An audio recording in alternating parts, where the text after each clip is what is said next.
Hello, friends. Welcome to Pod Maverick. This is a special edition episode here. As you guys know, I also run MavsMoneyball.com, and one of the pleasures of that, particularly in a year when the Dallas Mavericks have a draft, is our team gets extraordinarily excited about the NBA draft, whether the Mavericks have a good pick or not. Only this year, things have gotten a little out of hand more than we would have liked, so the Mavericks are likely to have a reasonably excellent lottery pick this year. So tonight, our team of guys that are often talking about the draft all day long, pretty much every day of the year, are here, and I'm going to bring them up, and they're going to conduct a mock draft. I'm not going to step on it too much. I'm actually going to be here in the background running the YouTube comments chat, so if you have any thoughts, post it in there. But bringing up first here is my man Tyler. You guys should know Tyler. What's up, Tyler? How you doing? Kirk, thank you so much for letting me come on your program. Much appreciated. Getting to talk draft. It's a good time. That's right. All right, coming up next is David Sanchez. You've seen him before. Last summer where you guys did an awesome, hilarious, like 2-hour long podcast that everybody really liked. How you doing, David? Pretty good. Happy to be here. Good. Then we have another David Trink, who apparently decided that he likes the draft again now that Texas A&M is playing some college basketball. But we'll let him out of that soon enough because A&M is going to die a natural death. How you doing, David? Probably. I'm good. I didn't really decide I liked the draft. Somebody added me back, and so now I'm forced to like it again. That's a good point. You're welcome. That's a good point. And then last but certainly not least, everybody loves Brian. Brian, how you doing, buddy? I'm good, man. Jaden Coynes has made me sad, but Malachi Moreno has given me life. Outstanding. All right, so I'm going to punt myself here. We're going to let Tyler take over some of the quasi-hosting duties, and we're going to get right to work. I will be here commenting and trying to actually produce this podcast, which is something I usually do at the same time while hosting. I really look forward to seeing how I fuck this up while you guys do a good job. So everybody have fun, and maybe I'll check in later.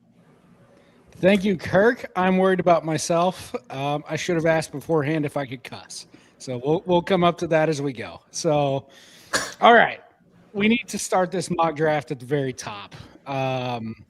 We've got our ESPN mock here.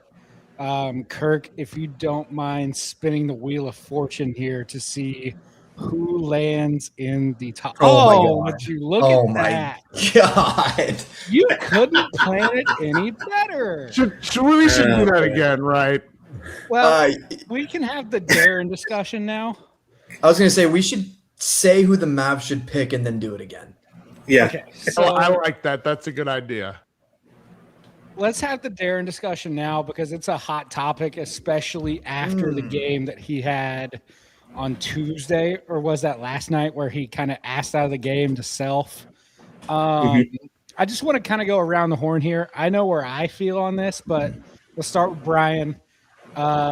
Is this as simple as pick Darren and move on? BPA at number one. Yeah, give me Darren Peterson. I'm not going to go long on this. I guess this would be the forum to do it. But I don't know, man. The injury things, the asking out after the first half things, after like some stellar first halves, like he had another one. He was smoking hot at 20 points on like 10 shots in the first half of this game. And yeah, I think a minute or two into the second half, either something didn't feel right, something felt uncomfortable, and yeah, he looked right over to the bench after he either took a shot or contested a shot and told Bill Self, I think I got to come out.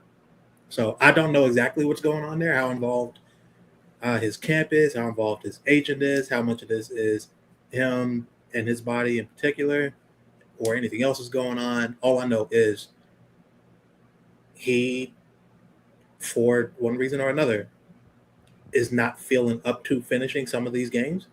And when he doesn't feel right, he asks out. That just is what it is.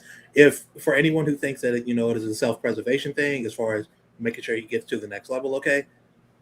If I'm the Mavericks and I'm picking one, thankfully, I'm that team at the next level. So I'm not going to deal with that here. And if we do think it is like an actual genuine injury, it's time to upgrade that medical staff because I'm not passing on a talent like this just because of a hamstring. So that's how I feel about it personally. Trink, what about you? So I feel differently. Here's where I'm at with Darren Peterson. I mean, he's really good. He's really, really talented. That is just an objective fact. Where I have reservations is the injury stuff, the off the court stuff. Excuse me. And when you have, for me, it's kind of a thing where when you're that young and you already are a headache, and I know like the argument can be made, the media makes him a headache versus if he actually caused problems in the locker room, sure. But I mean, even if you want to just look at the injuries, just take out the asking out the weird getting sick or whatever, not telling the coach, that kind of stuff. You just look at the injuries. I mean, when you're already dealing with like leg injuries at as a freshman in college, that's a bit concerning to me, especially when the number one pick, especially for the Mavericks specifically, who really need to hit on this pick. I mean, it cannot be overstated how much they need to get a valuable player with this pick. And when you have all these asterisks, there's a percentage that is, I think, in my opinion, less than 50% that Darren Peterson becomes, it's less than 50%, but greater than nothing that he does not pan out. And when there's a chance of that happening, especially when you have a guy like, I mean, y'all love Cam Boozer. I think Cam Boozer is going to be a fine player. A lot of us like the fit with Cooper Flagg. AJ Dybantsa was the number one player for a long time in this class. He was really, really good in high school. I have, reservations about his decision-making. When there's two other guys right there that have had basically no off the court or on the court asterisks, and you're looking at Darren Peterson, I think I would go Boozer. I don't think I would pick Darren Peterson, to be honest. That being said, I really hope the Mavericks don't get the number one pick because I don't want anyone in the organization to have to make this decision. I want the decision to be made for them. So that's where I'm at. So I can see that. Me personally, and then Sanchez, I'll get to you. Me personally, I think that you take the risk on the talent. It's too good of a talent with Darren. I think, yes, it's limited sample. All the red flags are there. But I do think part of this is like load management type deal. You heard it with Self the other night after the game. He's like, I thought we were through this. He kind of stopped taking up for him. If he was truly hurt, he'd take up for him. So I think this is something where I don't think it's Darren personally. I think it could be an agent. I think it could be a family. It could be bad advice, whatever it may be. I think they're like, hey, you've shown all you need to show. You're going to be the number one pick. Let's get this thing to March, and then let's go. Do I think that's the way I would do it? No. Do I think it helps his draft stock doing it that way? No. But I can understand why they do it. It's just not the way – but I'm also a college basketball junkie. So I want to see the guy play because I think Kansas has upside potential to win the whole thing. But if he's not playing 35 minutes a game now and we're all of a sudden just supposed to hear him flip a switch and he's going to go do it, I mean, he opens himself up to being hurt, actually. So I think you take the risk and pick him. That being said, I'd make sure that GMs have my phone number in case they would like to open up for a king's ransom to get that pick. So that's an interesting part that nobody talks about, but hey, I'd be willing. So Sanchez, what do you got? I pick him up from the airport, like we're running up to this podium. We're yelling out Darren Peterson. We got Darren Peterson jerseys. Dallas is back. No, I mean, like honestly, you can't give up on a talent like this. Like, I mean, who do they compare him to? Like, what kind of talent are we really getting here? And then, like, you don't get this opportunity all the time. I really do think, like, Darren Peterson is someone that, yes, there's red flags. There's been red flags with a lot of other players before. There's been injury issues with other players that, haven't had injury issues after college. And, like, we don't know what this is yet. I do want to have those interviews. I want to have the medicals. But if all that checks out, like, he's the best player in this class for me. And this is a loaded class. It is. So that's 3 out of 4 we're taking Darren? Mm-hmm. And then David That's went Cam, which I would also be fine with that one. Cam Boozer is Same. So I have one kind of counterpoint, or really I want to hear your thoughts on, a lot of the times when you talk about this kind of nuanced stuff that, isn't just based on court play, like in terms of negatives for a player, it's hard to kind of quantify this stuff because you're not in the locker room, you're not behind the scenes, you don't know the guy personally. It's hard to actually speak on what's going on. But I mean, the NBA is not 2K, and there's a real possibility that, like, if Darren Peterson is already acting like this in college, because not every number one pick acts like this. I mean, Cooper Flagg didn't. I mean, we can go down the line of the last few number one picks. I can't remember if any of them did something like this. If the injury stuff is real, then it's real, and that's a red flag. But if it's being a little exaggerated because he doesn't want to actually get hurt, this stuff is not going to go away when he gets to an NBA team. What happens when he faces adversity with, he goes through a rough stretch on the Mavericks? What happens when he gets hurt and, like, the medical staff has a disagreement with him on the Mavericks, or he has a disagreement with Jason Kidd? Because we all know that probably is going to happen at some point. It's just kind of I don't want to have to deal with if I know Boozer is a guy that's all about winning, or, if you think AJ Dybantsa is that guy, I don't, but if you think there's no issues around the intangibles with the other guys, I just don't know why, even if the talent is that good. I mean, Cooper Flagg is that good where he just needs complementary pieces. It's not like you have to get a Hall of Famer next to him with if Darren Peterson, if you think that's the level that he can get to potentially.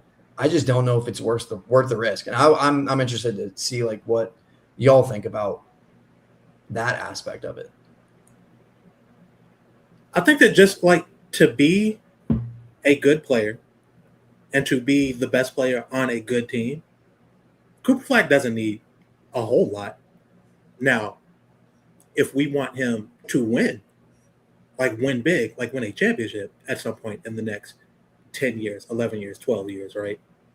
There needs to be another guy that can take the pressure off of him, that teams can look at and say, okay, we can't throw everything we have at this guy because that guy is also there, and he will kill us if, we aren't giving him the proper respect and the proper attention. And I don't think that can be just like,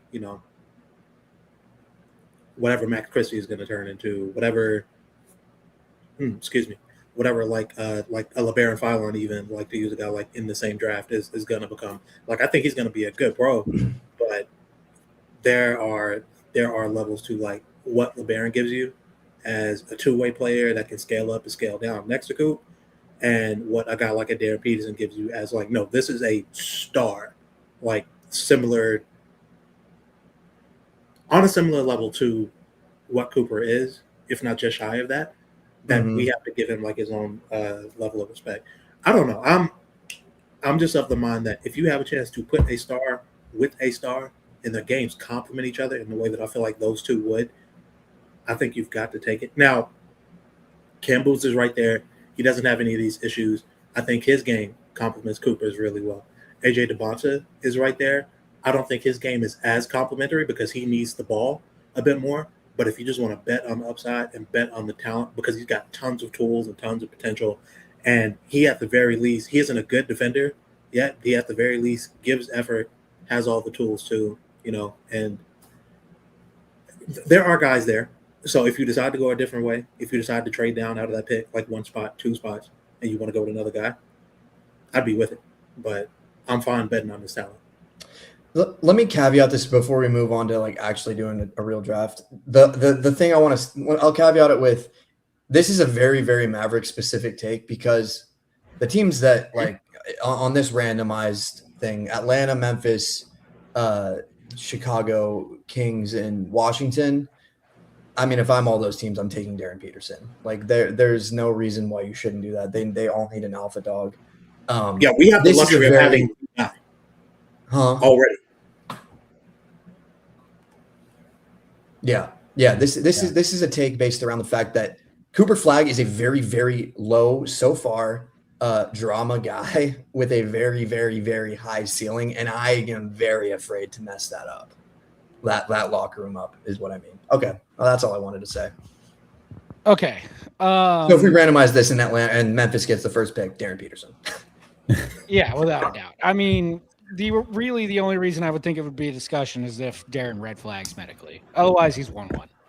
I don't think it's too hard. All right, let's try this draft simulator again. I'm gonna reset it. Here's where we are right now. Everybody can see Kings have the best odds. I mean, in the top, I can't remember what the odds are. It doesn't really matter. I'm gonna spin the draft lottery again. We're gonna see if the Mavericks don't jump 7 spots. Okay, a little more believable here. We got Brooklyn at 1, Washington at 2, Kings at 3. I'm gonna see myself out. You guys, Tyler, are you starting it off? I got it. All right. Brooklyn at 1. This is at 1. I think with Brooklyn, it's very academic. We're taking Darren Peterson. You need a lead guard. You need a guy. Yegor Dimon, fun. Some of the dudes they took last year, great. Kirk, you got to hit start draft simulation. Sorry. There we go. Then say only draft one round. Yeah. Okay, there we go. So not that hard with Brooklyn. We need a lead guard, and he's the best player available. We're sticking and picking. So it's Brooklyn. It's Darren Peterson. It's not that hard. Sanchez, let's go to you. You're next in line below me. Washington at number 2. Keep in mind now with Trae Young, now with AD. You also have Alex Sarr. You've got Trey Johnson. What are you looking for with the Wizards? If I'm the Wizards, you want the biggest star power possible and the highest upside because they are trying to go forward. And I think you probably want to get AJ Dybantsa here. If it was me drafting, it would be Cameron Boozer. But I think AJ Dybantsa really fits that team as what they're trying to build around. And I think it could be really special around and building around with some really great veterans. Interesting. Any differing opinions? I agree with David. If it were me making the pick, if I'm Mike Winger, and then I'm taking Cam Boozer, he's a perfect fit on that team. I'm not letting AD stop him from who I think my star of the future is going to be. I think he would plug in as the number 1 pretty perfectly. I think there's a world where AJ goes there and he hits his peak potential, and he's even better, and he also fits there. So I can't be mad at either. I can't be mad at either. This would be great for Washington, and I genuinely hope that they fall in this top 3 and can get one of these guys. They've been waiting on a guy like that since John retired. They deserve it. They do deserve it. So I agree. Not just because they've traded with us and helped us fix all our issues either. I mean, this would be perfect for them because it's just another high impact, low impact on winning player, or high scoring, low impact on winning player that they get. Bradley Beal right into AJ Dybantsa. It's perfect for Washington. That's funny. That's my take. I don't think AJ Dybantsa is going to be on a winning team ever, but he will be very good. I think he can be a good NBA player. I think he needs to be in a very specific situation. I'm not sure Washington is that.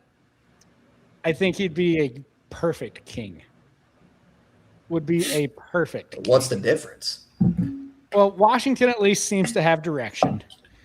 And with Trey and AD, some of the other guys, a lot of shots are already taken up. Okay, you go to Sacramento, they're going to probably get rid of Sabonis and Levine this summer. DeRozan probably as well. You have tons of open shots. You're not going to be competing for anything anytime soon.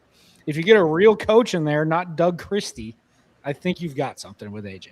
With having, you can kind of tailor the thing around him, see what you've got. I think that's a better situation for him. But if Washington's like, hey, I want the scoring pop, can't blame you. I mean, it's just not what I would do, but I don't run teams. Yeah, I see Brooklyn as a really good landing spot for AJ for that same reason. You've already got a coach that we think is pretty good in Jordy. A bunch of shooters, a bunch of playmakers, guys that can get him the ball in pretty advantageous situations, and can, some of them at least, can play off ball and give him the on ball reps that he's going to need over the next couple of years to kind of iron out the kinks in his game. So yeah, those would be really, really good spots for AJ. But Washington takes the upside play. Maybe, who knows? Trink, let's go to you for 3. Sacramento at 3. I don't envy this position at all. I think you just have to take the best player available here and go Boozer. I think that's. I don't know if I'd be happy about it if I were Sacramento. I think they were probably there, like we were saying, would have hoped that Dybantsa would have fell to them. But you got it. The guys after those 3. Those 3 are going to be the top 3 no matter what, pretty much. I don't think you can reach for anyone else there. I mean, you know who would be happy about it? I don't know if you can hear in the background. I hear Keegan Murray screaming, yes, finally I can play small forward. They've been telling me I can play small forward and handle the ball for like. Oh, he's going to play? I haven't been able to do it. Oh, it's new to me. So I actually really like the pick for the Kings because they're just such a hot mess. And they finally get like a cornerstone, good guy piece that's young. And so congrats to them if they really do get this pick. That's something that they can build around because they need something to build around. And he's so solid. He's all about winning. He's going to be depressed in Sacramento because they're not going to win a lot of games. But hey, I think good for that team if they get him.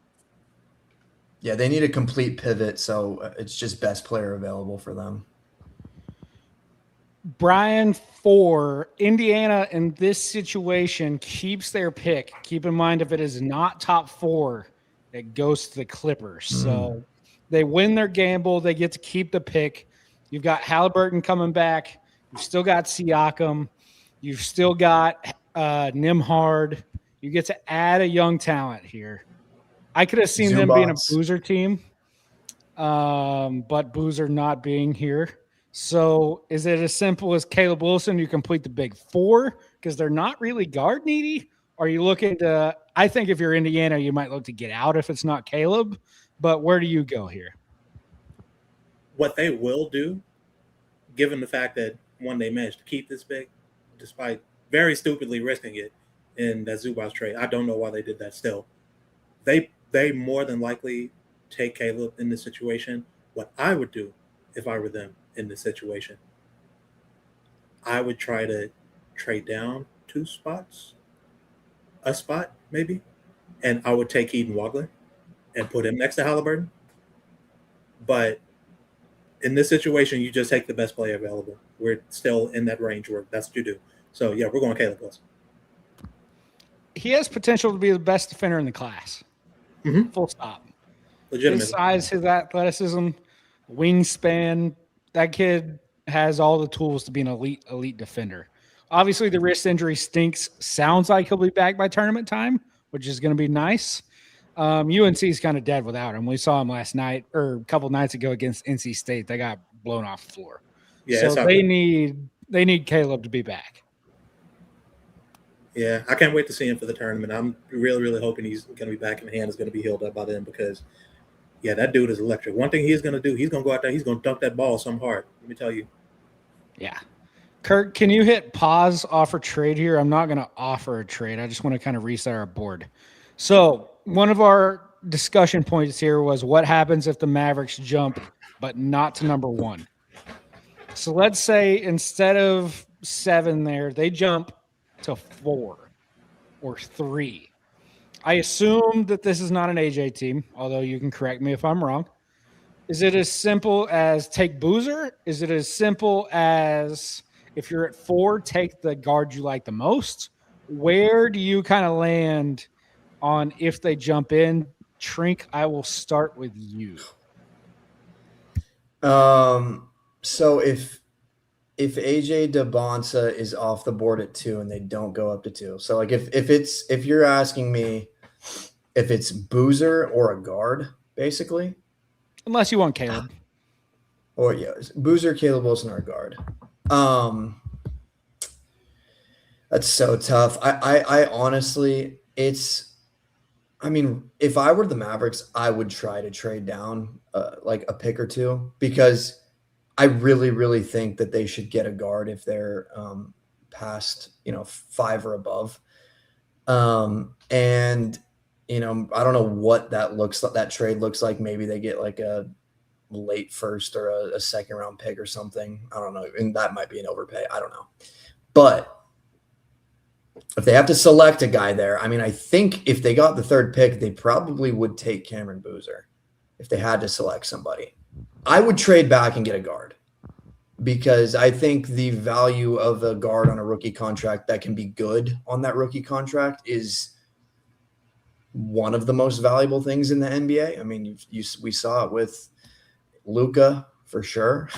I'm not saying you're going to draft another Luka type talent, but there's guys that like Jalen Brunson towards the end of his rookie contract was really good, especially in the playoffs.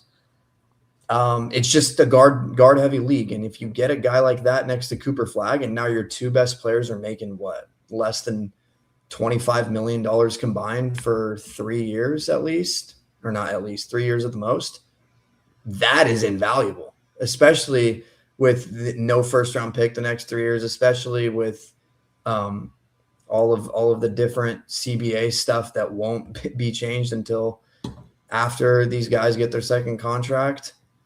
I mean, that's what I would do. I would trade back and probably get we'll talk about it when we get to there, but yeah, get a guard.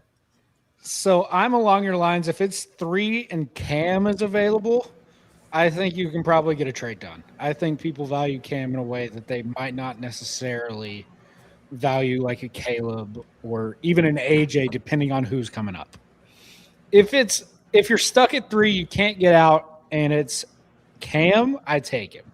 If you're stuck at 3, you can't get out, and it's AJ, Caleb, and the rest, it's where I'd probably have the unpopular opinion of Kingston Fleming's you, sir, are the 3rd pick in the draft. So I think it gets interesting if it's AJ who's picked 2. Although I trust the BR mock. I think Wasserman does a great job there. He bumped Cam up to 2 this week, so that's kind of interesting. First time that's happened. I don't know. I think it's very interesting if they jump to not 1, though. Brian, what you got? Yeah, I just look, if it's 3, the pick is Boozer, in my opinion. You don't let positional stuff get in the way of the Spurs didn't let positional stuff get in the way of drafting Dylan Harper just because they had just paid De'Aaron Fox or just traded for De'Aaron Fox and needed to pay him, right? And already had Steph Castle. And now as things are shaking out, it appears that drafting Dylan Harper was the right choice because he's better than, or maybe not yet, but going to be very soon better than Steph Castle.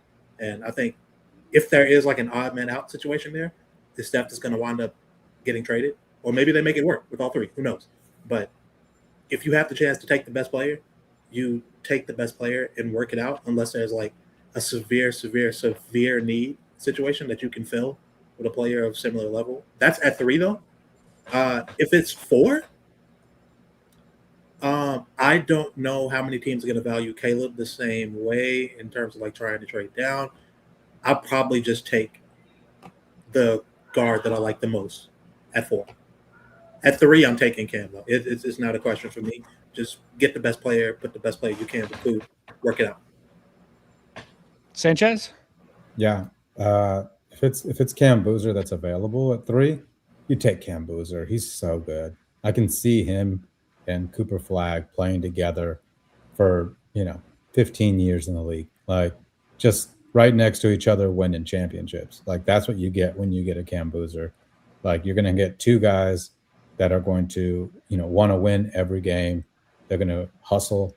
The IQ from both of them both sides of the ball, like your team is just ready. You have 2 starters, and Cam Boozer, he's 18 years old, won't be 19 till I think after the draft. So like you're really looking at a player that's, gonna be able to like probably start day one and be he's 250, so he's gonna be able to just already have that NBA body and just be ready. So like I'm in. Let's get Cam Boozer. If you're at 3, I don't trade out. If you're at 4, I'm with Brian on this. Like you just take Kingston Fleming at that point. Especially if you have that opportunity, yeah. And even though I love Caleb Wilson, I just don't see the spacing to be as fit as well with Caleb Wilson here in Dallas. But that's what I think. I feel like I'm the minority opinion, like just to cut in here for a second, because I do think Caleb shoots it at some point and is not too distant in the future. I think his shot is fine and is workable enough that you can make him like a guy that's almost respectable off the catch, shooting like 35, 36% from like the corners and maybe the wing, something like that. And then he's got a nice little midi post midi jump shot that he likes to go to that I think can be refined and be turned into something. Also, just the thought of like a Cooper Flag, if he becomes like the kind of stout perimeter defender that he is, like a backline defender, Cooper Flag, Caleb Wilson, and Derek Lively, like defensive front court, just like, oh man, super athletic, that would be like long. Yeah. Okay. I love him. It's just I do think Boozer. Yeah. I know. 3 and yeah. Okay, so 5 through 8, I think, is what I'm going to dub the ice cream section of the draft. It is truly like choose your favorite flavor here. You look 5, 6, 7, all guards. Yaxel being this high is kind of fun to see. I don't think he goes this high.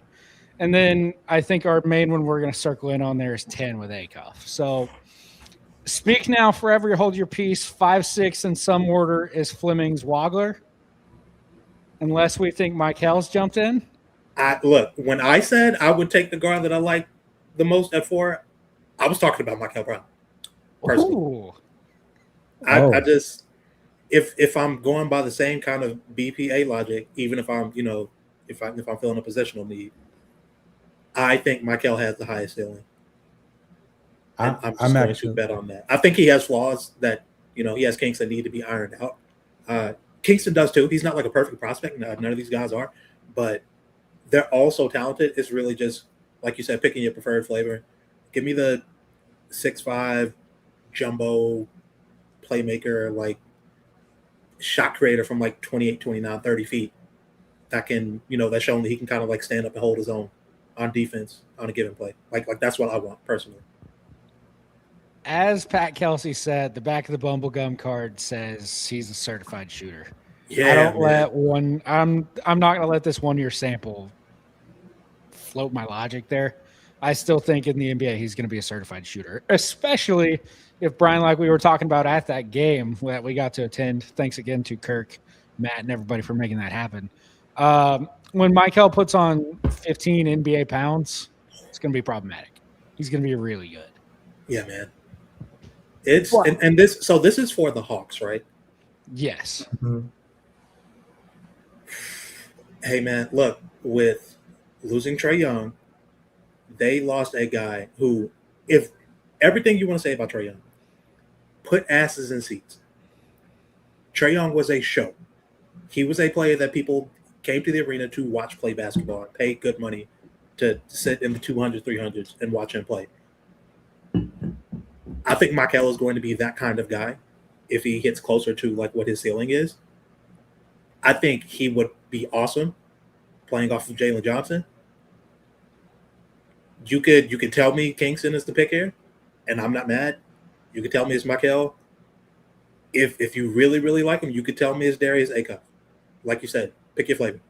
Is what you want here. But one of those guards. Brian, I think it's your pick, so it's your Yeah, it is my pick. It's next to you. Oh, that's right. Oh, yeah, we're putting Michael in Atlanta. We're putting Michael in Atlanta. Wow. I didn't even get to have the discussion I wanted to have. Which one? Dang. This upsets me. Wait, why? Why does it upset you? Well, Mavericks. I am so undereducated in this. So this is clearly just, me talking out of my ass. But I like a point guard who will shoot from far the fuck away. Yep. And when I see this guy's 3-point stats every now and again, given how little 3-point shooting the Mavericks have right now, and paired with his size, he's the guy that I hope falls right now. But like you said, there's options. so let's do the Acuff thing real quick because he's coming off of a damn near 50 piece last night. Yeah. I don't think he would be in play here at Utah at 6. Right there, you see the second D1 player in the last 30 seasons to have a game where he scored 45, grabbed 5 rebounds, dished out 5 assists, and only 1 or 0 turnovers while going the distance. Keep in mind, this is a double OT game where he played 50 minutes. Okay? And it's the first in Division I NCAA basketball player to do it. And the first basketball player, period, since Kobe, April 10th, 2013. Okay?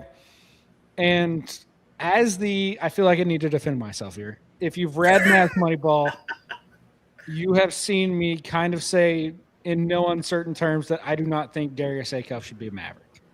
Let me weigh these two things for you. As a college basketball junkie, first and foremost, Darius Acuff is awesome. Not only is he awesome, he fucking rules, okay? This guy is unbelievable to watch. I love watching him play. Arkansas plays fast. They push pace. He does all of those things, okay? Where I get issues here is very simply the fact that, number one, he's very short. He's listed 6'3". He does not play like 6'3", okay? He is averaging basically 1 stock per game, steals and blocks. And in seeing this tweet here, guards that are under 6'5" since 2008 that have been drafted with a steal percentage of less than 1.5%. See that list, okay? Granted, none of these dudes on this side of maybe Frank Jackson at Kansas carried anywhere near the offensive load that Darius Acuff is carrying for Arkansas, okay? Mm-hmm. That being said, these two things have to be viewed equally. Because if you look, especially with a coach like Jason Kidd, if Darius Acuff is a Maverick and walks into the league with a blinking red bullseye on him defensively, he's not going to get the chance to play offensively to show what he can do because he's going to play 12 minutes, give up 3 blow-bys, and Jason Kidd's going to bench him. Okay? He has places where he can go develop into things. I think he can do that. I'm rooting for the kid. I think he can be a really good NBA player. I do not think the Dallas Mavericks would be the best circumstance for him. Okay? He's awesome. He's going to be awesome in March, too. This Arkansas team has Elite 8, Final 4 potential because he can carry them there. Okay? I don't think he needs to be a Maverick for those reasons I laid out. Can I give a place where I think he would really succeed? Yes. I think, and they just picked, but I think Atlanta would be a place where he would really succeed. And I want to hear y'all's take because they built that team around a point guard that was, obviously, was a completely different type of player, but that the type of player that could be picked on defensively, and they built a team around it that's very defensive, that can take up the slack, that's all long and all athletic and can play defense. And I think if Atlanta doesn't land in that top 5 but land a little bit lower, that might be a place where they have the opportunity to take someone like an Acuff, and that would be really successful for him. It's just really hard. Like, I think it's all about where he lands and what the team really wants. I think he can go to some of the teams that are trying to rebuild. Like if somebody drops back, and obviously they have to take someone like that. But I think his value is more in the 9 or 10 for me spot. So I just wanted to hear if anybody else has any dream scenarios or not dream scenarios, but like places he would actually be really successful. I can don't see hate Memphis. Atlanta. Go ahead, Tyler. I can see Memphis. Oh yeah, that'd be really good too. You know, I it's think kind both of of a those smaller like have a market. bunch of like really long big wings, right? Yeah, That could insulate him defensively. and it's not a place where he's going to feel pressure to win right away. It's going to be a coach that'll let him kind of free flow. That's kind of what got Ja into somewhat of a little trouble there. Like, look, I think even if Ja's there or not, I think Memphis would be a really good under the radar. He can push pace, play off, play with, play separate. I mean, I think Memphis would be a really good place for him. It's a good range for him too. They're starting. Look, he's going to be somebody's flavor of ice cream here, 5 to 8. Mhm. I'm very convinced of it. It just depends on who. So that's my 2 cents. I really like both of those two teams for him because, like you said, like those are two places that could kind of insulate him for what he may not be able to do defensively, and with his superpower, even beyond like the shooting and the perimeter shot creation, being that he just does not turn the ball over. Like we talked about that game that went to double OT against Alabama. He personally ended 27 shot attempts, 5 assists. That's 32 possessions, 33, because he had 1 turnover. Personally, into 33 possessions, only 1 of them was a turnover. And like in all the games that they were playing, as fast paced as that game was against Alabama, he was being guarded by like a pretty good defender in Amari Allen for a good chunk of that too. I really like Atlanta where he could play off of Jalen Johnson. His shooting and the work that he does off ball could really be put to use. His ability to limit turnovers could really help them out because that's a problem that Atlanta has, especially Jalen as, kind of learning to be a primary or at least like a secondary on-ball creator. I'd really like that spot for him. Memphis, to a lesser degree as well, just because he could do literally whatever he wanted or be as aggressive as he wanted on defense.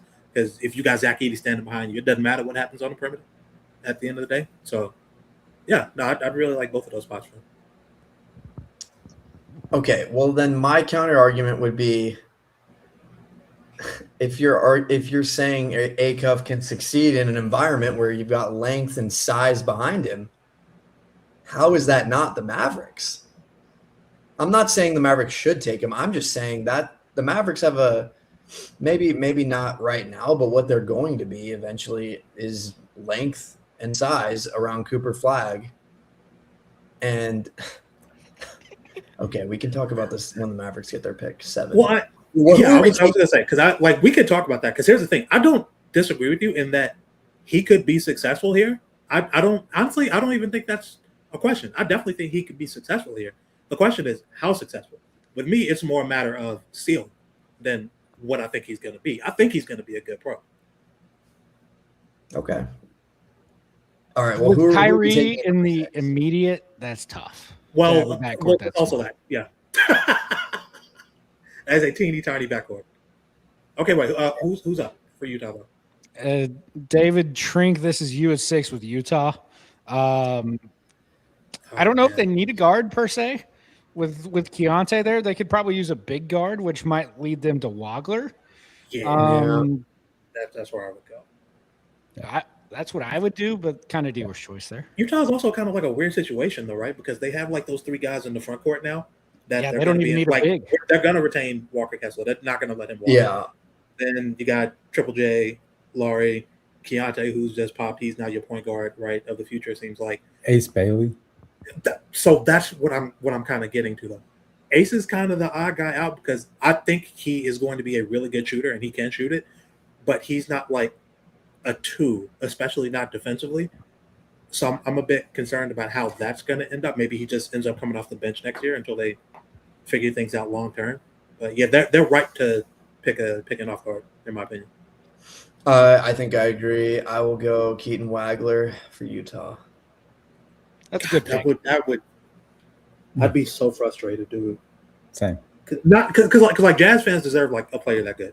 I'll being honest. I want that team to actually try and compete and be good next year, and I think they are going to. And Keaton Wagler, like, if he can hold up at all defensively, that lineup offensively with that coach is going to be disgusting. we got to keep in mind that Brad Underwood, who is the coach of Illinois, is a freaking snail and a turtle defensively. They played with no aggression whatsoever. So he hasn't had a guard with good defensive metrics that I can remember. So eye test, again, doesn't look great, but I think Wagler with 15 pounds on him looks different. Oh, yeah. Yeah, he's so skinny right now. He definitely needs that development. I think his only real issue on defense is that he dies on screens just because he's a bit skinny. But otherwise, I don't know. He looks pretty good. Like, if I had to pick who's the best defender of all these guards, like, if you're just watching, you would probably think it's Kingston. But, I don't know. Kingston gets beat and Kingston gambles a bit more than you'd probably suspect. And now he's allowed to play aggressively in Houston's system, which I love. Like, I like watching that. But in terms of who's the most effective, I think it's probably Keaton right now. Like, once we get to the league, we'll see. But once he adds some weight, yeah, I think he's pretty solid positionally. I think he'll be a good defender. Well, I think he'll be an okay defender. Yeah. Let me reel it back before I start just saying words. I think he'll be solid though. Okay. Well, I think that's a really good transition though, because pick 7 is up, and if this happens, I mean, who here is not happy? Commissioner. Who here is not getting a Kingston Fleming jersey on day 1, right? Like, here we go. Is this Joe Biden running to the stage yelling "Liquid Swords"? Yes. Yeah. Yes. Dude, I'll have a jersey before we even have him drafted, man. I'll make my own. So I got to ask though, because the chat is kind of dwelling on this. They're all saying there's no way Fleming falls to 7. I tend to agree. Now, where would we have goofed up given this draft lineup? So I'm going to go ahead and select Fleming because I think we all know that's the pick if he's there. Mm-hmm. But who should have picked him before? Oh, Atlanta. It was my pick. Yeah. And that just means that Michael probably falls as, which again, perfectly fine. That's why 7 has been the number for me all season long. You land at the 7th spot in this draft, you're going to get somebody. You don't have to have a civil war and decide how much you like Darius Acuff or not. 7 is where you can get a guy, and even if it is Darius Acuff, I'll kind of blow up if it's Acuff over one of these guys, but he's played himself into like this range now. So, it's kind of understandable. But yeah, at 7, you can't really go wrong. Yeah, it'd be 5 where Fleming's would go. But again, like I said, these 5 through 8 picks, depending on what happens at the top with shakeups, it's going to be ice cream flavors. I wouldn't be surprised if anybody jumps anybody. That's from Acuff up. Like, yes, we all think that Fleming's is going to go 5-6. Wouldn't be shocked if other teams that fall from the top are like, hey, we've got our flavor we like, and it's Keaton Wagler. We got our flavor we like. It's Michael Brown. We trust the shot. Like, if you're going to knock Kingston, why he would fall, it's because teams don't trust the jump shot. Pretty much. Mm-hmm. Yeah. It's trusting the jump shot because it looks kind of janky. It goes in, but it'd be like you watch Michael shoot, you're like, that is a jump shot that I would back at 5 or 6. That's how he falls. I wouldn't let him fall, but that's how it happens. Mm-hmm. Yes. We, as a collective, are sprinting to the commissioner to put in the ticket for Kingston Flemings. And scream shrilly into the microphone at the podium, yeah. Yeah. What do we say to the God of Death? Not today. Not today. Is exactly what happens. So I guess that transitions to me at 8 with a Memphis. Got to assume that Ja is not a long-term building block. Mm-hmm. You've got Edey on the back line. You no longer have Jaren Jackson, but you do have Cedric Coward, who is an absolute stud. We called that last year, just patting our own back here. We love some Ced Coward last year. Is it guard? I think yes. But, I mean, do they buy JQ? Do they buy Ament? Like, this could be the start of an Ament range, too. So, if it's me, I'm going to stick with the ice cream flavor. I think Darius Acuff goes here. So, that would be who I would select. Who is the advanced analytics darling at this group? Because that is who Memphis almost always takes. If they don't have a prime pick, they take someone whose numbers look outstanding and project to be outstanding. in this range, maybe like Yaxel. Yeah, that's probably Yaxel. Yeah, I was gonna say How you beat me Yaxel's to it? numbers are outrageous. Like but he's also playing at almost 25 years old. So like, not saying that in a terrible way. Memphis doesn't strike me as draft freshmen. Like Kirk said, it's a lot of like, they strike me as a draft an old man team. They drafted Edie. Yeah, Edie wasn't a sure. spring chicken when he came out. Sure. I feel like I that like made the- more sense when you had like John, Triple J, and it's like, okay, we've got kind of a core of guys where we feel like we can make the playoffs and make a playoff push now. I feel like in the mode that they're in now, they probably lean younger, but Yaxel definitely feels like a Memphis. Did you see the Mavs highlight post yesterday of the Tankathon profile? Well, it was all these things in green for the pros, and then on the other side it was draft age, and it was like 4 negatives. Four And I was like, negatives on age. 4 negatives. I was like, bro, we get it. He's old, but yeah, like I've seen 3. 4 is crazy. But yeah, that dude can hoop. He's an incredible basketball player. He's awesome. Can play the 4, can probably play the 3, depending on the situation. He would be great next to Edie. You could run pick and roll with he and Edie, and that would actually be pretty sick, depending on who the guards are and who the floor spaces are. You can rotate him in and out with Gigi Jackson, who's starting to play better now that he's getting minutes and is healthy. Yeah, I would like him here. I'd like Acuff here. It is what it is. And the rebounding, just like, Oh yeah. The rebounding for him, like you want that. I mean, like they probably would love something like that. I don't know. I mean, like I still think they probably like you said, probably go with Acuff, but we'll see. Yeah. I'll roll with Acuff here, but I would also say that if JQ medically green flags, I could see him going here. Even with it, yeah, I guess you just don't pass up on the talent in that situation. Yeah. All right. Snakes around to me with our good friends in Milwaukee. They are probably going to be upset that Darius Acuff just went off the board because they need a guard. Mm-hmm.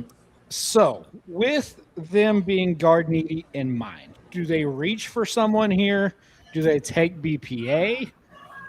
It's going to be interesting because I could also argue that they might need a center.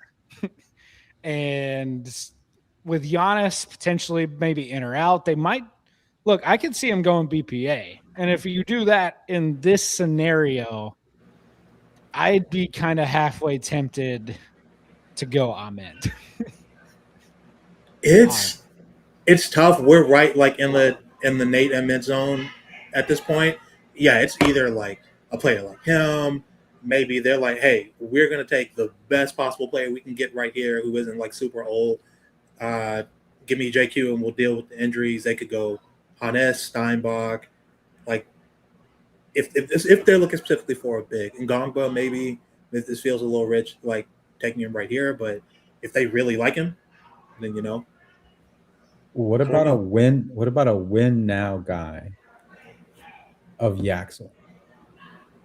Like somebody who's like he can come in and like start for them, and he can play next like the 3, like we were talking. And here's the only caveat: if they're keeping Giannis, he's the obvious pick right here. Yeah. If they're not, they can't take it. Yeah. Oh, 100%. Yeah. Let's assume they keep him, and let's take Yaxel off the board, just knowing that I am very tempted to go Ahmed here.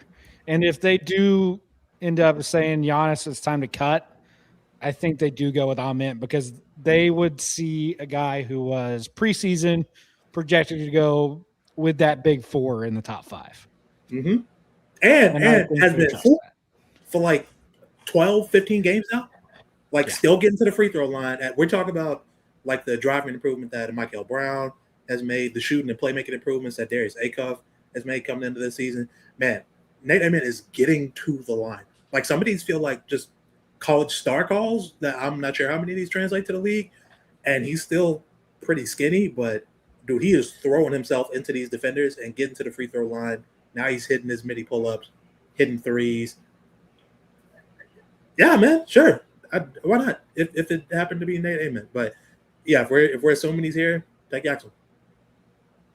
I'll say with the look. I mean, I got the 10th pick right now. I'm going to take Emmett just because he fits really well with what Chicago's doing because they have all guards. Yeah. So like Emmett's like the highest upside guy. So like you definitely take him there. He's put on 15 pounds. he was getting, I think he was just getting used to that weight and having to like deal with like going into the paint with that kind of weight. Like he didn't know his own strength, because at the beginning, I mean, he was rail thin. He went to Tennessee, and like you saw him come out of there, you're like, wait a minute, is that arm definition we're seeing here? Like his first month out, and he was like his shooting was off. I think he's just barely getting used to his body over the last month and a half or two. And I think like he's actually going to be that player that might creep up and be like in that a little bit higher, actually, like as he continues to work on it. And then as we've said, like this all is about like what you kind of need. And like you look at a 6'10" guy like Amon, like sure you want to get like a Darius Acuff or something, and that might be why he drops, but wouldn't you rather get a 6'10" guy? Like we've already seen what the value of those kind of guys are compared to like a small guard. Like you couldn't get rid of Ja, or you couldn't get rid of, other players if you wanted to, but if you have somebody that's like a 6'10" guy that can, that's getting more muscle and put on there and has a body that's ready, I don't know. I think like you take Amon here and you just you enjoy you enjoyed it if you're Chicago, because him and Buzelis and then a bunch of guards, that's all they got. Trink, to you at 11, the Spurs, one thing they do not need is a guard. Right. Yeah. Are they a team that could play the game with JQ? I have no idea. I'm honestly, we're reaching the limits of my knowledge right now. So I will defer to you guys on that, because I have no idea who the Spurs would pick at this spot, to be honest. I don't even know who's picking this. How did the Spurs have a lottery pick? This is the Hawks. Oh my God. Mm-hmm. Unbelievable. It's a three-way swap, the Hawks, the Spurs, and the Cavs. I will say one thing. I don't like Koa Pete. Is somebody going to say Koa Pete here? I don't like Koa Pete at all. Not Pete, not this early. I think he's honestly a candidate to go back and say, I'm just going to be top 3 in the next draft, because he easily could if he has a jump shot. If the Spurs are like, hey, now that they don't really have Chip England anymore, I was going to say, if they feel like we can get the shot right and we like, his body type and what he can do defensively, but then you're kind of playing the bit of a higher stakes Jeremy Sohan game again, so maybe not.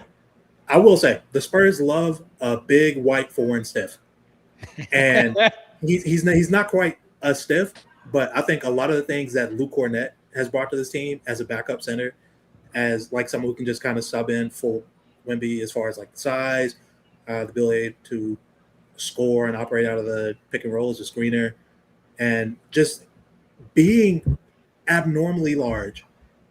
I think I could see this being a spot where like Hannes goes and what he does offensively fits really well for the Spurs.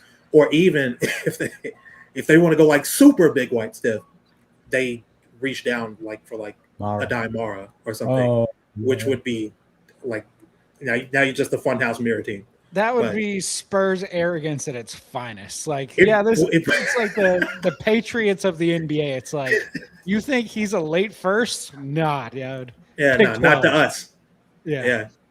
Tell you what, I really like that Steinbach pick. I like Hannes here. Yeah. It's disgusting. I would hate it because he's an absolute glass eater. Yeah. That dude's insane.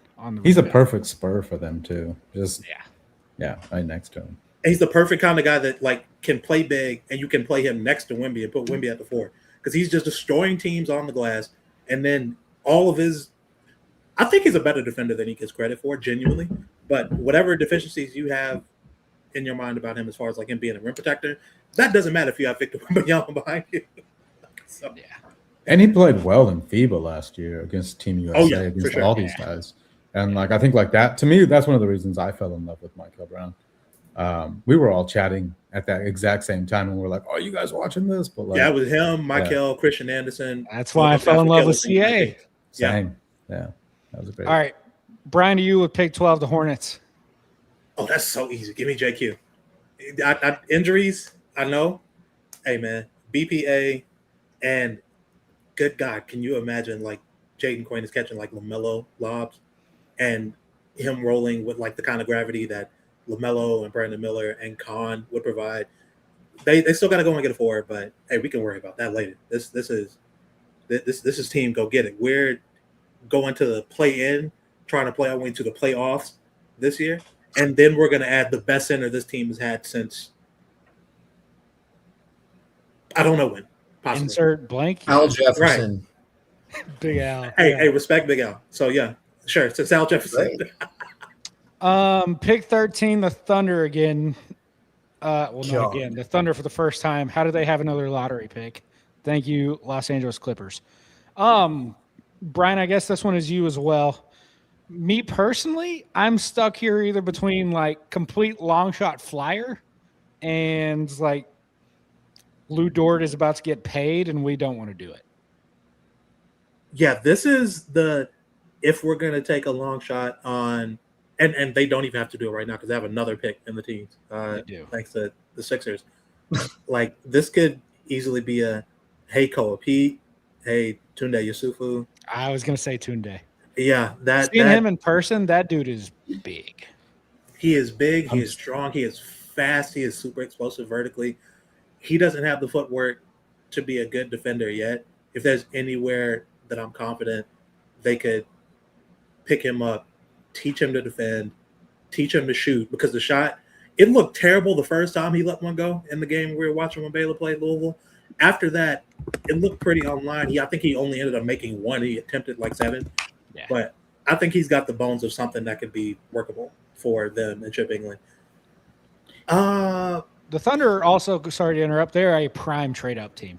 They don't need all these picks. Yeah. They don't. They're trade up. They can trade out with one of them. Replacement. Yeah. Yeah. They trade out for who?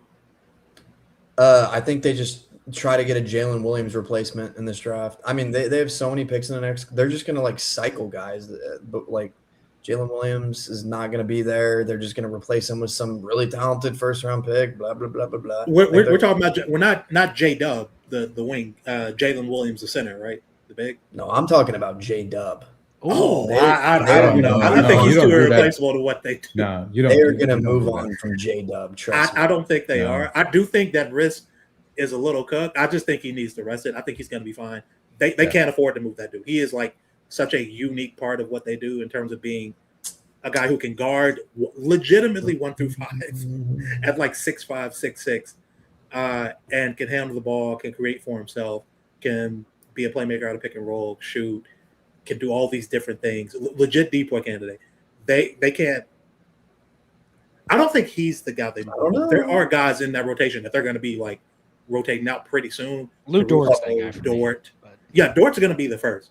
And it'll be funny for me. It'll be sad for OKC fans. But Dort's going to be the first. Caruso eventually. Hartenstein actually the first. They literally can't afford to keep him. Yeah. I was going to say, because they picked up a center last year. Tom Sorber. Yeah. Or Sorbet, or however he says his name. Yeah. But his ACL was Sorbet, I think. But, yeah, I was about to say, Sorbet as hell for sure. Yeah. So maybe Mara. Like, I feel like he would be such a OKC kind of pick too. Is Mara too much of a stiff for what they do though? Well, I like Adai Mara for OKC. I like Tunde for OKC. Man, I love. I could see them going Hauk here. Oh, really? Gluey, just grimy type of guy. Hit shot. Yeah, just a come on, man. Phrase, master of none. Yeah, you could have used any adjective but gluey for the big, tall, white guy. Come on. You know, I don't know what to tell you. It's his game to a T. He's perfect for them. This is actually a tougher decision than I thought. Like some of these guys, I feel like they don't really have to reach for now at 14, especially since they have a pick still from the Sixers. I'm probably just going like with one of the higher talents. If I'm them, Burries. I'm fairly confident if they get 13 and what do they have, the 17th or 18th? 13 and 18. I'm fairly confident if they stay there in 13, then they're going to package these for for one. They're going to go top 10. Trade down, yeah. But let's assume that they can't get it done. I think here they probably go BPA in their mind. I think it's Mullins or Burries. I think Braden Burries is the guy, and I hate that because he's going to be so good. So like if they can actually get him to like be a real defender, which I think he could be, he's awesome. a nasty like catch and shoot guy playing off of Shea. Oh man, Give Yeah, them great birdies, race. Kirk. Portland. 14, the Blazers.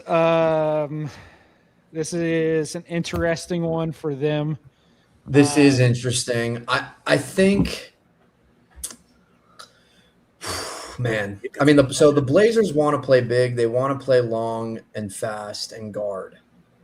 And really, I mean, they have Damian Lillard coming back. I don't really know what that means at all, to be honest. They're such a wild card team too, because their GM is the former guy at ESPN who is a complete wild card. He took Young Hansen last year. Yeah, he should. Who I like. He's good. I love Young. I said, but man, every This could truly be anything. And they got Drew Holiday. They got Drew Holiday. They still got Scoot. Lillard. That's the thing, because the obvious thing to do here could be just LeBaron's falling right here, just take him. But you still got Scoot, and you're still trying to create opportunity for Scoot to show you what he does or what he can do. But I do like Phylon here. I like that. Well, maybe not. I don't know how much. I have no idea how to factor Damian Lillard into this team next year and going forward. I assume he's just going to play some bench role, and I assume that they want a guy who will be able to, hold down the point guard spot going forward, because they really are just kind of weird at guard. Very weird. I mean, I don't know if Shaedon Sharp's a long-term piece for them either. It would be fun to watch Carr and Sharp just. Oh, you're just flying around dunking on people hitting threes? Yeah, that'd be pretty fun. Yeah. They got Scoot for like 2 more years, don't they? Mm-hmm. Yeah.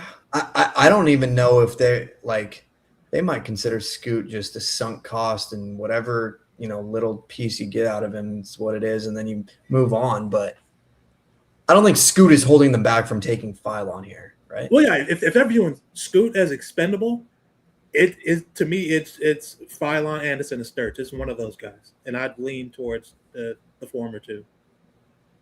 Are we sure that Phylon's going to go above some of the guys like Cam Carr and Mullins and CA?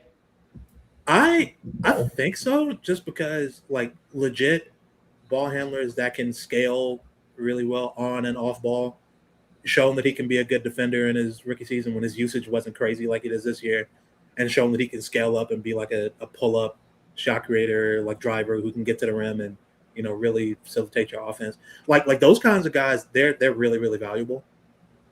Even if the guys behind them, they have really specific NBA skills that they might be a bit better at, just pound for pound, just stacking skills against each other. But I think LeBaron does so much for a team and does it at a position of great need for them, because we've seen what they look like when Drew can't play, and Drew is getting older and more often than not can't play.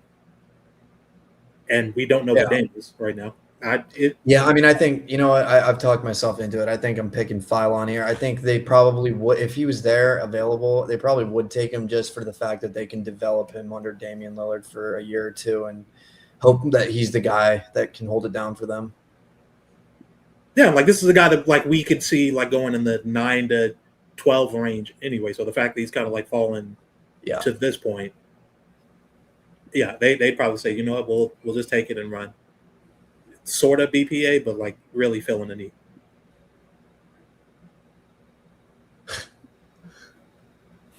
That's the lottery.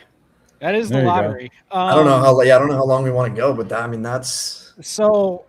Only other thing I have on my agenda is I'm going to talk some pick 30 dudes. So Kirk, I don't know if you just want to select some dudes until we get down closer to 30.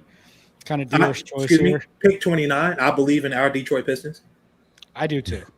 So just start selecting some dudes, and we'll stop at pick 25. Okay. Because that's probably a decent range of guys that is available. 25. As much as I love CA, he's not going to be available late first. No. Swain could be. I would love Swain. Oh, Joshua Jefferson. Yeah, but we're getting close to talking about my favorite guy. Oh, there was one of them, Morris Johnson. That dude is cold, boy. You talk about a real defender.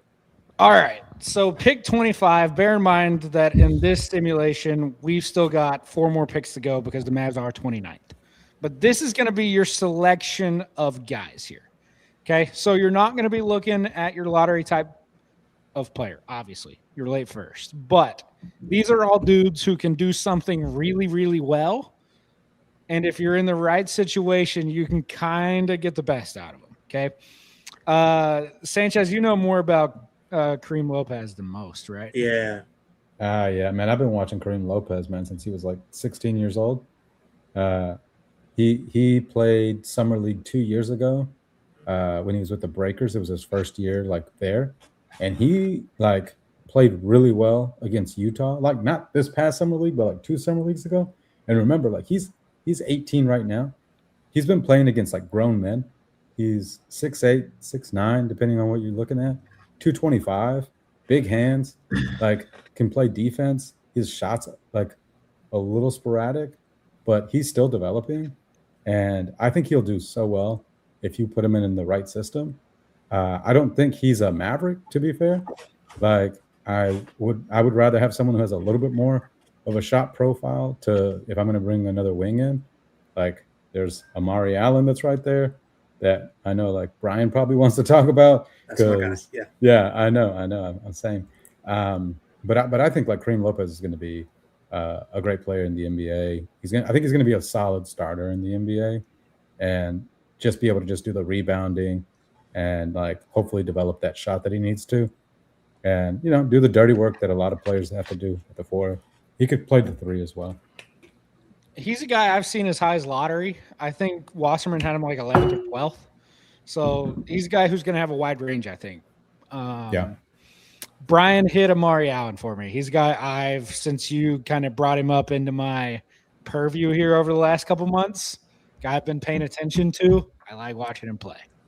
Hey, man, on my personal board, this dude is like just outside the lottery, like around 14, 15, 16, somewhere in that range. People say do it all wing, and they use that term very loosely. Amari Allen is quite literally a do it all wing. He is a plus ball handler, a plus playmaker, a plus shooter at 37% on pretty decent volume. He averages like 8-9 rebounds a game, really tough rebounder. He is I don't know as much about his ISO scoring. Like that's definitely probably something he can work on, but his handle's good, his shot is fine. He finishes at the rim pretty well. So I'd assume that that's something that you could probably sprinkle in down the line. He is a good on-ball defender for a lot of the game that Alabama just played against Arkansas. He was guarding Darius Acuff, a guy who is like 6 inches shorter than he is for a good chunk of it. Now, that resulted in him getting some buckets on his head, but that's Darius Acuff. He just does that to people. Really good on-ball defender, pretty good off-ball defender. The dude is solid just about everywhere. He slides in as a 3 or 4 on any team, from a tanking team to a team that is trying to win, that needs a 7th, 8th, 9th man in the rotation. I think he would be awesome as a Maverick specifically because he and Coop, they could switch between the 3 and the 4, and because Amari is a pretty good perimeter defender, Coop now doesn't have to do that, can play the back line and be where he is best. He is a guy that I would love for us to take with our late first-round pick, or even use one of our vets and pick 29 or 30, whichever we end up with, trade up into the earlier 20s, late teens, and try and take him there. If, a Dalen Swain or something like that is also there, that'd be a fine choice too. Morez Johnson, who is legitimately one of the 3 or 4, maybe 5 best defenders in this class at the 4 position, and a budding shooter too. Like, there are guys that I love in his range, but Amari Allen has been my guy for a while now. That dude is so good. Yeah, I'm glad you mentioned about the perimeter defense, because that's one of the reasons I don't love Kareem Lopez as a Maverick, because he is a better backline defender than he is a perimeter defensive player. That's why I love the kid, right? I mean, like, I'm Mexican, he's Mexican, he could be my son, if I was 6'9" or something, but no, man, like, yeah, Amari Allen fits a lot better for us. But I do want to actually bring someone else up here because I don't think he's going to be available. But Tyler, I know you've talked to him about it in the chat. I don't know if you want to talk about Senak. Yeah, that's where I was going. Yeah. Yeah. That's where I was going next. So you've already taken one half of the Dynamo Houston freshman. Why not take the other? I don't think he's going to be available at 29. Full transparency. But if he is, I would probably run to the table and pick him because this is a kid. He's 6'10". He's got a decent shot. I don't like his shot selection. I'm surprised that Sampson hadn't beaten that out of him yet. But if you're a freshman, you can kind of be bold, and he is. So I do kind of appreciate that he doesn't necessarily have a conscience. He's willing to shoot it from three. He's got at least somewhat of a green light to shoot it. And, it goes in from time to time, which is a bonus as a big at Houston. Go ahead. Stupid question. Is this the guy that Houston got to commit that was like 50 pounds overweight?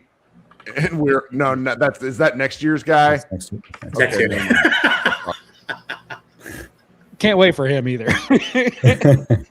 But so Senak, the thing about him that I love the most is, and it was on display against Iowa State, he had a possession where he got 3 long offensive rebounds in a row off missed threes. Kingston missed one, Sharp missed one, and one of their other wings missed one. And he's in the middle taking on 4 Iowa State Cyclones. And Iowa State's kind of built in that Houston mold where they just fight you for basically everything. That game was a bloodbath. And Senak's in there basically one-man wrecking crewing this rebound. Gives 3 extra possessions, ends up getting fouled on the last one. And you see Sampson over there, like he's full-fledged fist-pumping that. I've never seen that before. And that's the type of guy that Senak is, especially on the glass. I'm willing to trust Sampson's got enough through to him defensively to where you've got a good foundation to work with. He's obviously got the size. He's not going to probably be a true 5. If he develops into a shooter, he might be a stretch 4. Small ball 5 could be a decent option. I think he's got some versatility in who he can guard. I trust his feet well enough, especially if you've got somebody behind him. But even if not, I think he can be impactful enough defensively to be able to do multiple things. He's not a guy you're going to shove and drop. I'd be fine hedging him out, switching him on for maybe a short period of time early on, see if he develops into it. And then offensively, you've got a guy who's going to absolutely grind on the offensive glass for you. You've got a guy who has confidence in his shot. And honestly, the thing with these young guys that I'm looking for most, more than even percentage in some cases, it's why the Michael thing is I keep coming back to. Volume matters almost as much as accuracy.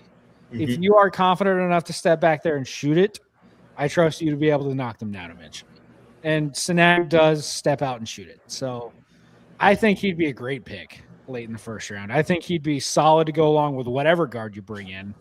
It's a little bit of big insurance, especially if you end up losing PJ this offseason, which I believe we've all kind of floated around as being an idea.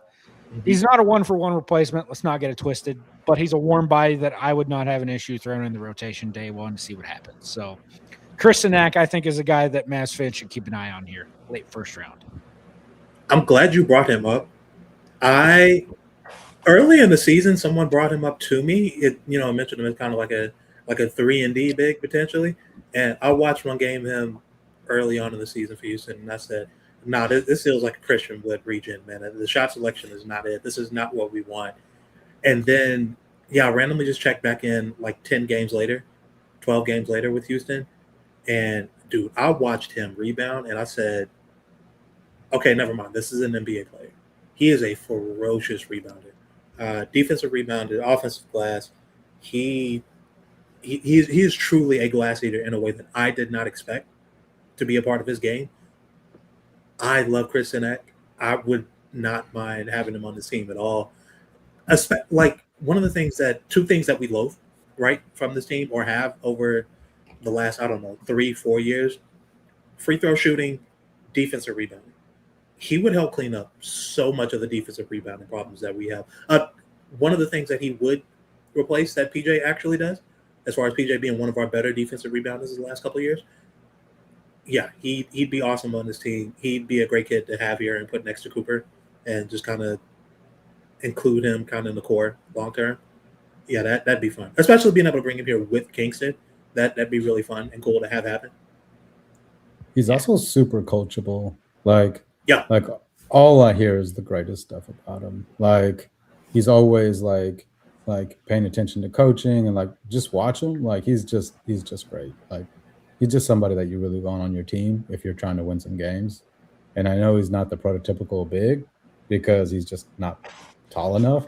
But I think if you're a team that wants to play some small ball five and really run, he could be someone that could fill in there as that might be fun here in Dallas if you have some injuries from maybe like a Lively in the future, that would be someone that could step in and then kind of move the rotation around. 100%. Okay, so let's assume just for happenstance, Kurt, can you bring the board up one more time? I want to touch on something if the Mavs don't get a guard early, some names you could be watching late. I saw my guy Tyler Tanner there. If you hate short guards, you're going to hate him. But watch Vanderbilt play. That dude is awesome. He orchestrates that offense super well. That team is basically him and their power forward right now because Frankie Collins and their other guard. His name is slipping me at the moment. Tyler Tanner runs that team. He had a sequence last night where Mizzou's up 4, Vandy goes down, hits a 3. Tanner steals the inbound, then launches a half-court shot, is literally halfway down before it falls out. Would have won the game coming back from down like 15 in the last 5 minutes. So watch Vanderbilt, watch Tyler Tanner. He's awesome. Another guy who's kind of around late first, early second. We talked about him a little bit earlier, being Tunde Yesufu at Baylor. He is a big, stocky guard. The shot looks better than the percentage that he shoots. He's like 32, 33% from 3. But the shot looks better. He had one the other day against Louisville that came out like super, super flat. But the rest of them looks like they were makeable shots. So he's a guy that I think could be interesting. And then one more big I want to hit on, Kirk, just a little bit further down is JT Toppin. He was a guy I saw mocked the Mavericks somewhat often after they acquired pick 50. He tore his ACL against Arizona State and is now out for the year. I believe he has another year left, so I would not be surprised if he goes back. But he was a guy that was at least floated around for the Mavs. Same with Richie Saunders. He also tore his ACL. No, it's the opposite. He's awesome. He's just way too short to play the position he needs to play in the pro. But that dude is awesome at basketball, man. I love JT Toppin. Yeah, and he's from Dallas, Toppin's he sucks so much. He sucks. He's probably going to be one of. He's such a college player. He is such a college player. He is a college player. He is a college player.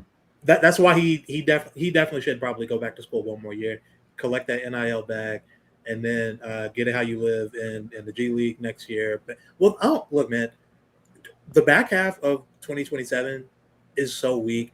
He could genuinely just end up being like a top 25 pick in that draft. He's a guy that I like. I just know in 3 years I'm going to see him getting 35 minutes against the Mavs, and he'll have like 20 points and 12 rebounds, and I'm just going to be so mad because I watched this dude. My roommate went to Texas Tech, so I've watched JT. Oh, okay. And God, that dude sucks. I'm sorry. And he sucks, but I know somebody's gonna take a flyer on him. It's going to be somebody good, too, really late. And then he's going to come. He's going to give us 20 and 10 in, like, the middle of March at some point. Yeah, for the Thunder, probably. Thunder are going to be resting all their guys. They'll have 72 wins, 72-5, and then JT Toppin's going to have 35 points against the Mavericks in 2 years. So, somebody I've seen that, like, we've also got mocked to us before, and I'm not a fan. Maybe that's a good place to be, is, like, who we don't think we would want to have at this point. But the Kansas center, Badunga? Flory Badunga. Talk about a guy who stinks. That guy stinks. That's where I would, like, I've seen us, like, mocked him, like, a couple of times, and I'm like, why? Like I don't see it. I don't want to see it. Like, that's how I feel about Toppin. Yeah. Why? Except Badunga is, I guess, better, supposedly. I don't know. Every time I watch him, I just want more. He does things, but he never does the things that actually, like, show up as stuff. It's very annoying to watch him play. And David, you have to also remember, like, Toppin was supposed to be picked in like the 50s, right? Like, obviously he was supposed to be picked. So, like, I mean, that's a flyer on somebody. Like, this would be like, hey, it's still a first round pick. Like, is where they were thinking about picking him for like 29 or 30, and I'm like, oh god. So. Well, Tyler was saying that Tyler, were you saying you saw somebody mock Toppin in the late first round of the Mavericks? No, that was at pick. That was in the second round. Oh, okay. Which is acceptable. Either way, I wouldn't waste a single dollar on JT Toppin. Not a dollar, not a roster space. I wouldn't even waste a contact in my phone for that guy. Damn. But I think some guys. I'm sorry. I think some guys that might be here that might drop. Like, I could see like a Bennett Sturts falling. If we are looking for another guard, I think like someone like that could technically fall. He's been actually playing really well, but just because he's a little bit older, I think he's someone that could. I mean, that could fall to the late first round. I think people are kind of up on Allen, up on Lopez, up on Swain, on Carr, Swain even. Yeah, you're right. Like, all those players might, soak all that up, and all these players might be gone. Tunde, Amara might be gone. Meek Thomas might be gone. Like, it's funny how they were saying it's a weak draft for wings, and suddenly, guess what? 11 through 27 is about to be. Wings and like 2 point guards. Yeah, so we might end up with something where, like, hey, like, Bennett Sturts was someone that they mocked for us at 10 or 11, and he might be around somewhere in that late first, just because of like how many great players actually have kind of come out in this draft, if they all come out, obviously. Say the line about Sturts, Brian. What line? Stiff whites. No thanks. Oh yeah. Look, here's the thing, right? I have my misgivings, or at the very least have had my misgivings about Bennett Sturts as like a lottery guy. Bennett Sturts at 29, at 30, dude, that's crazy value. That dude, look, he can't guard a soul, and he can't get past me or you or you or you or you watching this. With or without a screen.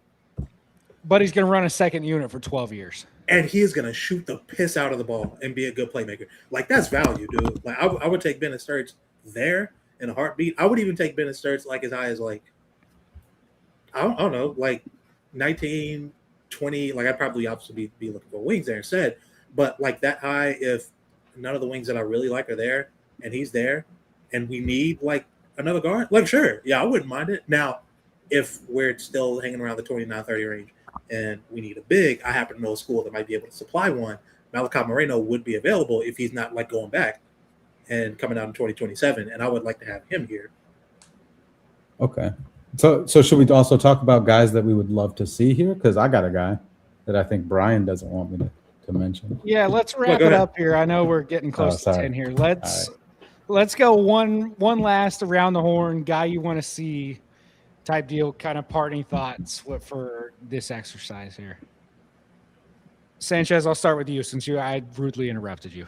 No, my guy, Alan Graves, right here. Oh yeah.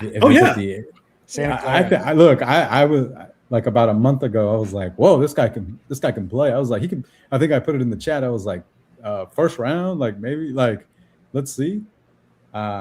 I think since then he's even blown up even more, and he's had really good shooting games. And I'm like, okay, like the shooting came around. I'm kind of in on him coming out, or like doing kind of Yaxel kind of thing where he just kind of goes to a big program next year. He's at Santa Clara. He could go to a big program next year and then just like pick up that $6-7 million NIL bag and just stay in college. That could be the other thing to do. It's wild that he doesn't even start for Santa Clara. Oh, he's not a starter? I didn't know that. He only plays like 22 minutes. Yeah. Well, I think that's because he's like not in great shape, right? Like, that's the thing. He needs to get himself in shape, but he's a defensive playmaking stud. And like, if the shooting numbers that I saw recently, like if that's real, then yeah, man, come on down, brother. He's going to play 32 minutes in the Big Ten next year. Book it. Yeah. Trink, around the horn to you. Parting thoughts. I have no player that I'm looking at here. I probably couldn't even name 5 more players. I think we've pretty much maxed out my college basketball knowledge Okay, tonight. lottery thoughts. Where My 7. parting thoughts. Yeah.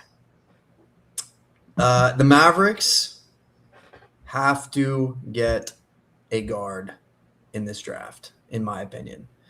I mean, obviously, if they move up to, let's say 2, because if they move up to 1, then we've already talked about Peterson. They might go Boozer if they move up to 2 somehow. I don't even know if it's possible if they can move up to 2. I guess it hasn't been established what they can get yet. But if they're not 2 or 1, they have to pick a guard, and they have to pick the right one.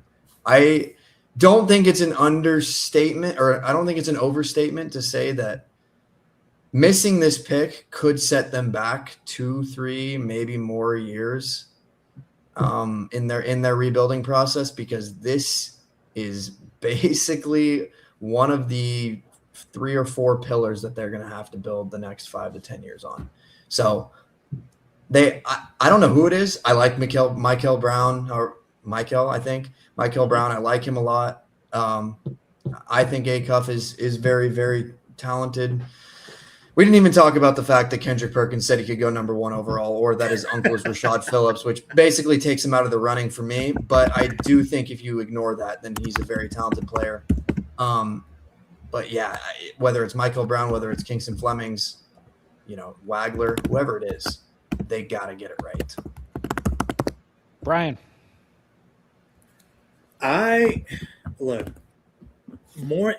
Even more important than getting like a point guard, we need to add shooting with both of the picks that we have in this draft. I guess like all 3 if we're talking about the pick we have at 50, but that doesn't matter quite as much. Although, who knows, maybe we end up with the next Justin Edwards or whatever. But yeah, we need to get preferably a guard at the top, like assuming that we don't jump top 4. But if we do, then let it happen as it may right now. I'm learning this now when we pick at 50. It won't exist by the time the draft comes. It'll be moved somehow. Right. But yeah, do what you have to do with our lottery pick. And I think no matter what we do, that second pick has to bring in someone who can also shoot. I am like dead set on Amari Allen, because I feel like he's one of the best options of the guys who are going to be available in that range that can shoot and also has like other really, really valuable skills.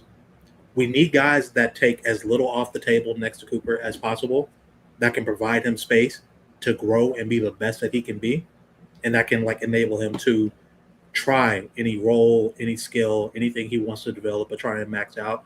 Give him the space and give him the runway to be able to do that. That is the main goal of this draft. Like, specific players be damned. We need guys who are going to maximize what he can be. Right? So, yeah, that's my big takeaway from doing this mock. One more from me, and then Sanchez, I'll let you get last word here since I kind of threw you on the spot there and you went with a player. This draft is about ice cream flavors. It's whatever your team, whether it be the Mavs, otherwise, whatever their favorite flavor is, that top 7, 8, 9, 10 of the lottery, that's who they're going to pick. A lot of those dudes are interchangeable. You could see dudes who are mocked 9th go 5th. You could see dudes who are mocked 5th go 8th. Things are going to change. So just prepare to be a little bit surprised if somebody slips or raises up a bit. It's ice cream flavors. These guys are all really close. Last thing, the next 6 weeks of basketball in college specifically are going to be incredible. Okay? We've got the stretch run of conference play, the Big Ten, the SEC, the Big 12. The Big 12 is absolutely loaded. Watch Big 12 basketball. It is so fun. You'll get to watch Flemings, get to watch Snag, Burries, AJ, Darren, maybe. Like, it's fun. So enjoy these next 6 weeks. Enjoy all the tournaments. You're going to learn a lot about these players, even before the combine and when you measure them. These high-stakes moments are great, great times to watch these guys. So that's it for me. Sanchez, over to you. I think this is just my final thoughts here is just that this draft is the perfect draft for the Mavericks to have the amount of picks that they have and the lottery pick that they have. You can get value at 50 if you can get someone that's a rotation guy. If we don't miss, we can get value at 30 or 29, and you can get value in the lottery up to 10, maybe even further, right? I mean, we were talking about the players, and even if we have like someone like Burries come here that can shoot and just like someone that would really like be fun to play against, or somebody to play with Cooper. And I think like I'm gonna have to just go back to Brian's point. It's like at this point we have to build this around what's gonna be supporting the Cooper flag. And so I'm just really excited that we have this opportunity, that we have an opportunity to be like right now that we're all looking at. This could be a top 10 pick or a top 4 pick. We'll see what happens, but there's a lot of really fun scenarios that are going to happen. So I'm just really excited about that. Kirk, are you still with us, sir? Oh yeah.